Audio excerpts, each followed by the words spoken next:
G to B, government to business. ఇక్కడ outsourcing అనే concept ఎందులోకి వచ్చిందంటే గవర్నమెంట్ టు బిజినెస్ అనే దాంట్లోకి వస్తుంది. Right. Next P P P public private partnership.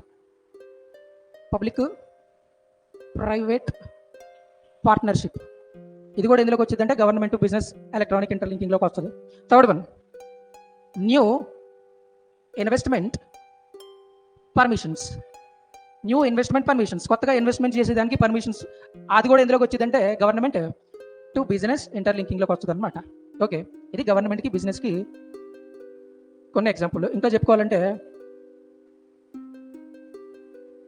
తెలంగాణలో ఒక పోర్టల్ ఉంటుంది, టీ పాస్ అంటాం దాన్ని, టీ పాస్ తెలంగాణ. ఇది మూడింటిలో దేంట్లో చెప్పుకోవచ్చు అంటే గవర్నమెంట్ టు బిజినెస్లో చెప్పుకుంటాం. రైట్, ఇలాంటివి చాలా ఉంటాయి, జస్ట్ అన్ ఎగ్జాంపుల్ అంతే. రైట్.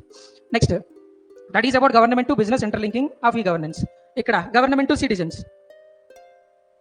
ఈ గవర్నమెంట్ టు సిటిజన్స్ దగ్గర